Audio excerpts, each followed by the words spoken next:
Good afternoon and welcome YouTube to another Gunnar Souls match preview. This one, do we have a must win or do we have a game that is useless to our league? Is the season over? This is my match thoughts and prediction to Arsenal taking on Leeds FC.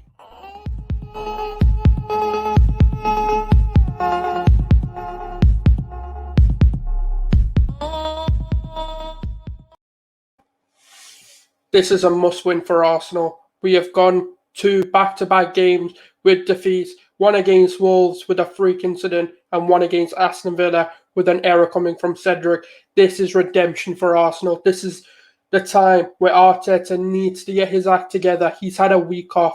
He's had a week with the man in training. They need to get their acts together. What will we do? Will we be resting players because we have a big game against Benfica midweek on Thursday for the Europa League, which for me is our best avenue back into Europe. I think the league is done. I think the season in terms of the league is pretty much over and done with. But let's see what Arteta has to say with everything that's going on currently.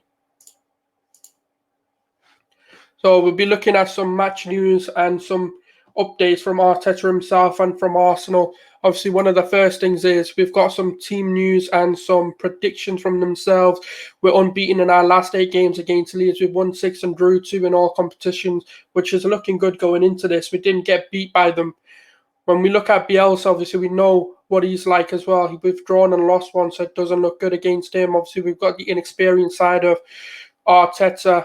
Obviously, when we seen the last game, that was 0-0, where Alioski and Pepe had their little bit of a confrontation, and obviously he moved his head towards the player and got himself sent off, which wasn't a great thing to do. But obviously, when we start to now look at what Mikel Arteta has to say going into it about Partey, about Kieran Tierney, and about Pepe and the likes.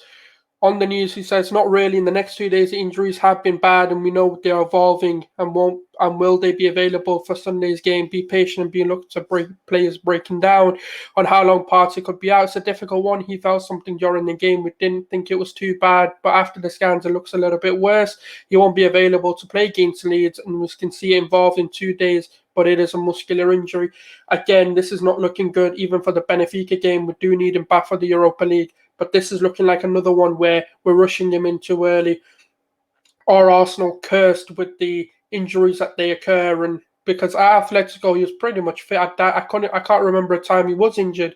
He might be rested and stuff, but he was playing a lot of physical football. Like Diego Simeone demands a lot from his players, as much as it's a defensive style of play, but it's still a demanding way of playing football.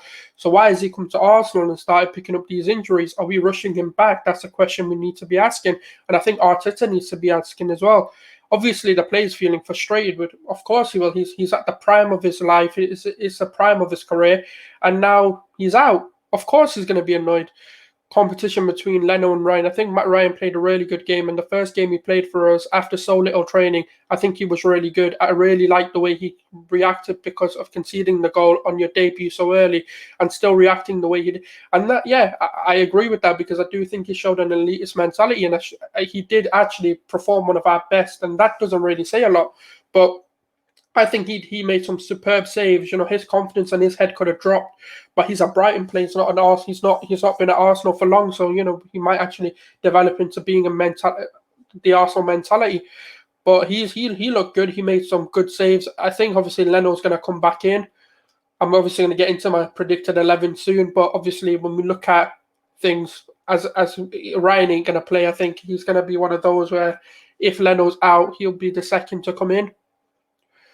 On having like a week on training, this is something I'm quite curious about. We couldn't work on some days because of the snow conditions on the pitch, but it was as usual to have a week to prepare. But we reviewed a lot of things we have done in recent weeks and reasons we have had a lot of games and the reasons we lost in a few games in strange ways when we didn't deserve to do this. It is completely down to us and we have to do better. I kind of agree with them. I do have a bit of sympathy. I do think the Wolves game especially wasn't really down to him. And I do think even against Villa, we played, I think tactically we weren't bad. It was just a lack of finishing that really let us down. So I do have a little bit of sympathy for him, but at the end of the day, you've got to adapt better. You have to be able to tactically make changes. And I feel like he was just throwing attackers on at the end of the game, and he didn't really have a plan to what his substitutes were really going to do. On what he thinks about Leeds, they are really brave, dynamic, and an attacking side. I think they have a really exciting side, a great coach, great coaching staff, all involved with a bunch of players at 100% into every game in the same energy. Yeah, I agree. They're a fucking bunch of physical players. I can tell you that, man. They are physically fit. They seem to be like Duracell bunnies, all of them. They seem to be running up and down, playing this high intensity football. And to be fair to them, they've been doing it for a couple of seasons now. So I don't doubt they won't continue doing that. So it's quite an interesting one actually, and I do think there is a way to beat them, and I'm going to get onto a blueprint that really does look effective against them. Obviously, he talks about Tierney and his injury, and he's also out. We already knew Partey and Tierney are both out.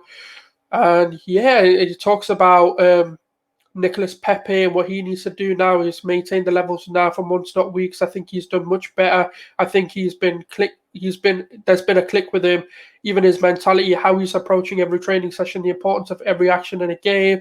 He can sustain his focus and determination. I really like his attitude. Yeah, I think a lot of this has improved, and I think he's showing a lot of determination and is showing a lot more about what he is. And I feel like this could be the resurgence of Nicholas Pepe. But at the same time, he needs to show this for a lot longer. We've seen periods of him doing what he's doing now, where he's taken on players.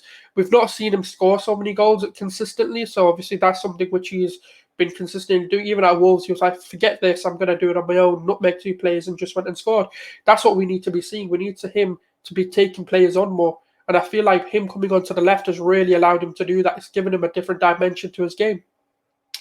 Obviously, I'm going to get on to a bit of different on why Martinelli isn't starting most games, and I've actually talked about this before as well. I feel like Martinelli isn't starting a lot of games due to the fact that he's still growing. He's a 19-year-old kid with a leg injury, a leg break, and that's obviously caused him to stay out a lot.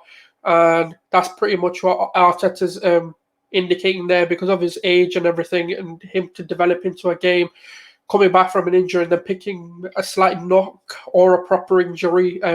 They weren't really clear on that. Obviously, it does mean that he needs to take a step back and actually just getting back into the play. This is one of those where I don't understand why we don't use the under-23s to evaluate players and their fitness.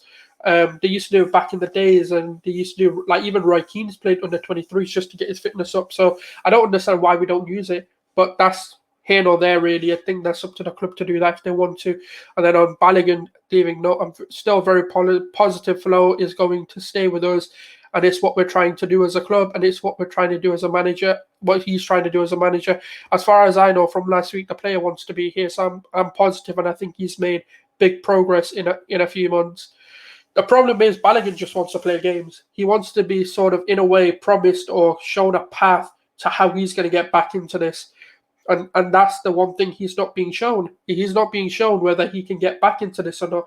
And I feel like that's one of the major issues with Balogun. He wants game time, but also if the other side of it is true, where he wants £100,000 a week, I feel like that's going to be such a downfall for Arsenal. I feel like if we do that, we're going to be looking at a lot more players demanding a lot more money. If you look at the likes of Saka, Smith Rowe, on like 40 to 50k a week, and they're consistently playing, and they've got on those contracts due to the fact they played certain amount of games in the Premier League.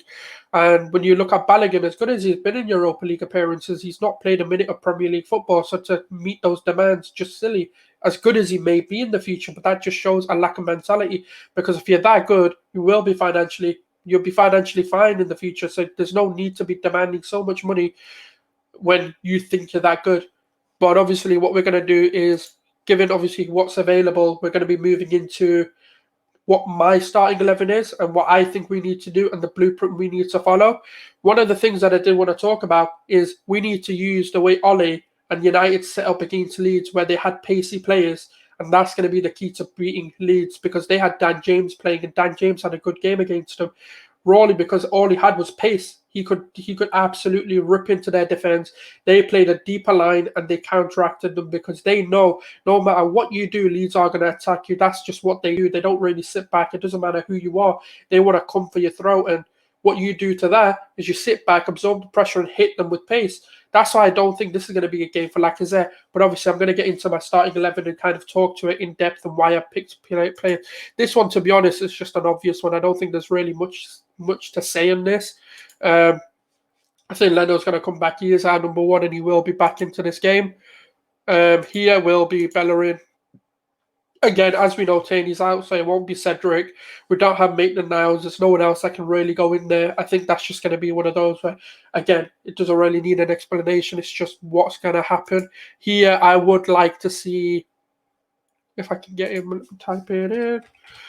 I'm going to see Rob Holding, and partnering him, I want to see Gabriel. Now, obviously, people are going to say, will David Luiz come back into this? I don't think he will. I think Rob Holding and Gabriel, I hope we can get Mari back in. That would be ideal, but it looks like they're not really willing to pay the £1 million to get him back in. It is a joke, but at the same time, it's one of those where it's becoming true. It's like we don't really want to play him. So, well, time will tell, but I wouldn't mind. I want to see Gabriel with Mari, just to see how that partnership goes, because Gabriel has been one of our best defenders, especially coming into the start of the season. And then obviously in left back, obviously Tierney being out, I don't think we're going to put Saka there because that'll just defeat everything that attackingly that we have. So obviously it's going to be Cedric. And again, yeah, he had a bad game against Aston Villa with the mistake he made. You can blame it on Gabriel or you can blame it on Cedric. That's here nor there, but we move on. We can't be dwelling on mistakes for too long, and I think we just need to pick our heads up and get our acts together and move forward. Coming into the midfield, this is where it's going to get interesting. Obviously, one of them, for me, obviously with the exclusion of Partey, this is what I would like to see personally, and it is Xhaka and Odegaard playing in the midfield. I feel like with Odegaard, he has the ability to be a box-to-box, and he's got a very, very, very good passing range on him. He can pass long, he can pass short, he can cut a defense open with a needle with needle passing, and he's one of those outstanding passes off the ball. I feel like when you're playing Leeds, with the way they attack and they play this high line, we need to have players who have the ability to make a pass. And I even feel like Xhaka's got that as well. If you look at his passing recently and the way he's been cutting defenses open, it's like he's a creative midfielder, and he's been absolutely fantastic at doing that. So I feel like when we have this sort of defense where you've got Xhaka who's not so mobile and he's not so agile, this will really help. And with an Odegaard next to him would really help. I know people are going to say putting Ceballos there, but personally, I want to see Odegaard, and I do feel like either him or Smith Rowe could play in that midfield role as a number 8. Obviously, that means there's only one man that can go here, which will be Smith Rowe going into the number 10. That's the midfield I would personally want to see. I know people are going to say it doesn't seem balanced. It doesn't seem like the midfield is going to offer a lot of protection to the defense. But I feel like it's got a lot of energy and it's got a lot of pressing, and it will do enough to protect the back line as well. And I feel like once we get it, we've got players who can move the ball, who can run with the ball, as well as Xhaka, who, to be fair, he can do that sort of destructive side of the game. And I think hopefully he's learned a few things from Partey, and he can implement those part of Partey's game into his game. So that obviously time will tell. Coming into the right, we're looking at Bukayo Saka. We're going to look at Pepe. Now, these two they go without question, really. I don't think you can drop them with the form they're on. I think Pepe going on to the left has been a revelation from Arteta, and Saka moving over to the right has given us a different dynamic going forward.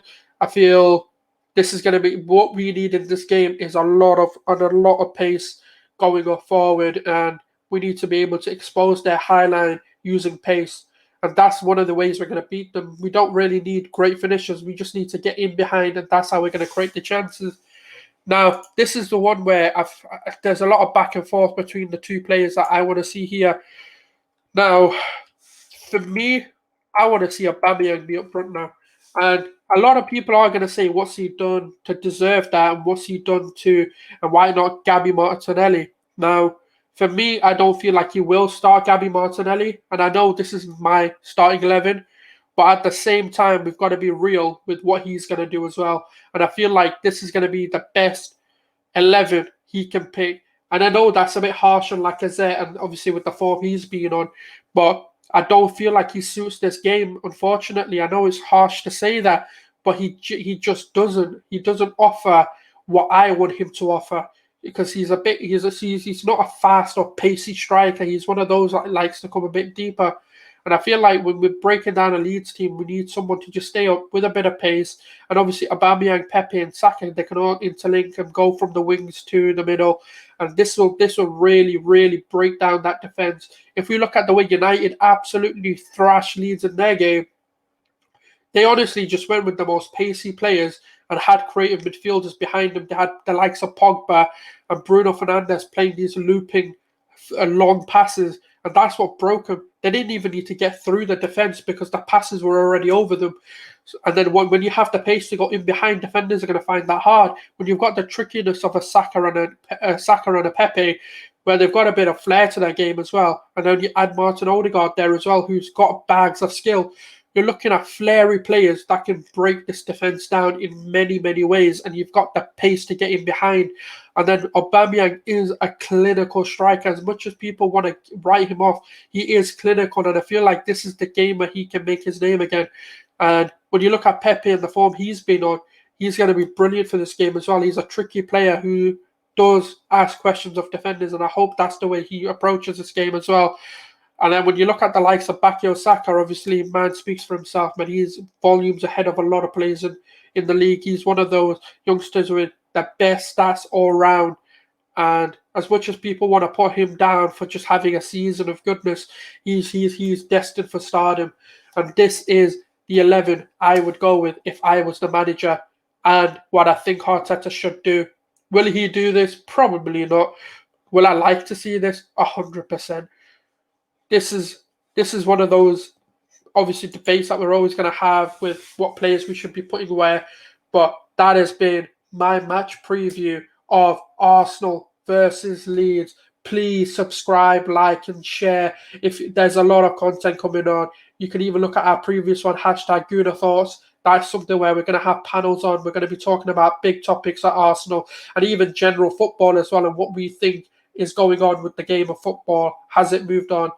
Thank you very much for listening. Thank you very much for tuning in, and I hope you do enjoy the rest of your day and your weekend. Thank you very much, people.